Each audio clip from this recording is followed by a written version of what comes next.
একটি বৃত্ত মূল বিন্দু দিয়ে যায়, আয় হায় কি মজা, মূল বিন্দু দিয়ে যায় তাহলে সি এর মান 0 শুরুতেই মনে আছে, মূল বিন্দু দিয়ে যায় মানে সি এর মান 0। এক্স ও ওয়াই অক্ষ দুটির ধনাত্মক দিক থেকে, এক্স অক্ষ এবং ওয়াই অক্ষ দুইটারই ধনাত্মক দিক থেকে যথাক্রমে 3 ও 5 একক অংশ ছেদ করে বৃত্তটার সমীকরণ নির্ণয় করো। তোমাকে আমি এটা একটু চিত্রটা দেখাই, যদিও এই ম্যাথ করতে চিত্র লাগবে না, তোমাকে আমি জাস্ট চিত্রটা দেখাই। ধরো এই যে এক্স অক্ষ, এই যে ওয়াই অক্ষ, এই যে মূল বিন্দু, বৃত্তটা কিন্তু মূল বিন্দু দিয়ে যায়, বৃত্তটা কি দিয়ে যায়, মূল বিন্দু দিয়ে যায়, এবং এক্স অক্ষ এবং ওয়াই অক্ষ দুইটারই ধনাত্মক দিক থেকে অংশ ছেদ করে। দেখো এই যে, ধরো এই যে বৃত্তটা মূল বিন্দু দিয়ে যায়, দেখো প্রশ্ন তোমাকে বলছে এই বৃত্তটা এক্স অক্ষ থেকে ছেদ করছে কত একক অংশ, 3 একক, ধরো এই যতটুকু 3, এতটুকু কত 5।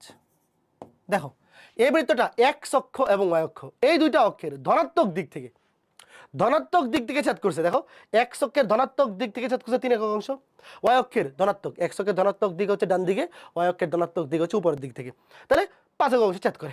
আচ্ছা তাইলে আপনাকে বলতে পারেন একটু ওয়েট, যে ভাইয়া এক্স অক্ষকে ছেদ করে 3,0 বিন্দুতে, ওয়াই অক্ষকে 0,5,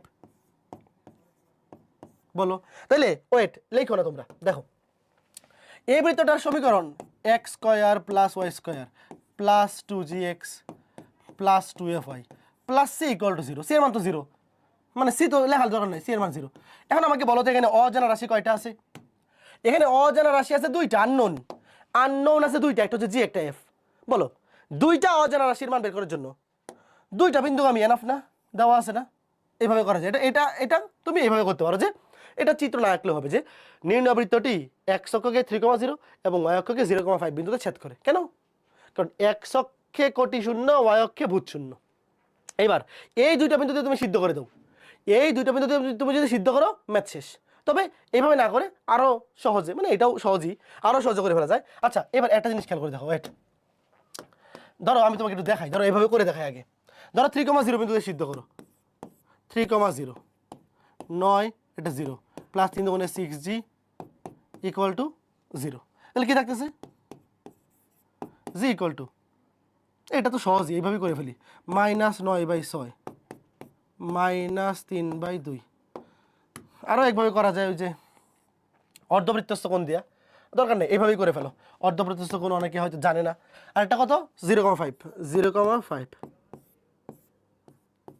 0 এক্স এর জায়গায় 0 0, তাহলে ওয়াই স্কোয়ার 25 প্লাস এটা 0 5 দুগুণে 10f, 10f সমান 0, তাহলে 10f সমান হবে -25, তাহলে -25কে 10 দিয়ে ভাগ করলে -5/2, -5/2। আশা করি বুঝতে পারছো, এটা কিন্তু সবচেয়ে সহজ। চিত্র আঁকা ম্যান্ডেটরি না, তুমি খালি বললেই হবে যে এক্স অক্ষকে ছেদ করে 3,0 বিন্দুতে, ওয়াই অক্ষকে 0,5 বিন্দুতে। কেমনে জানি?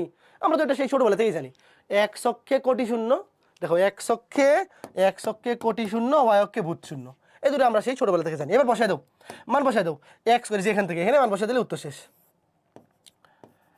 X square plus Y square, z এর মান কত -3/2, বসালে প্লাস মাইনাসে -3x, এফ এর মান কত -5/2, বসাও 2 এ 2 কাটা -5y।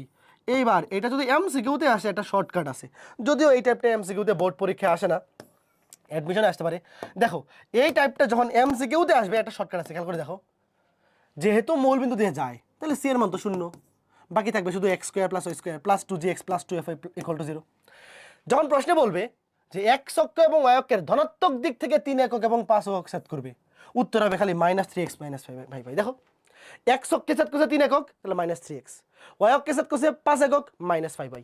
প্রশ্নে যদি ধনাত্মক দিকে বলে তাহলে উত্তর হবে মাইনাস, আর প্রশ্নে যদি ঋণাত্মক দিকে বলে তখন হবে প্লাস। বুঝছো? যদি বলে একটা ধনাত্মক একটা ঋণাত্মক, ধরো প্রশ্নে বললো এক্স অক্ষকে ছেদ করছে ধনাত্মক দিকে, তাহলে উত্তর হবে মাইনাস, এখানে -3x। যদি বলে ওয়াই অক্ষকে ছেদ করছে ধনাত্মক দিকে, তাহলে এখানে হবে মাইনাস। যদি বলে এক্স অক্ষকে ছেদ ওয়াই অক্ষকে ছেদ করছে ঋণাত্মক দিকে, তখন এখানে হবে প্লাস। বুঝছো?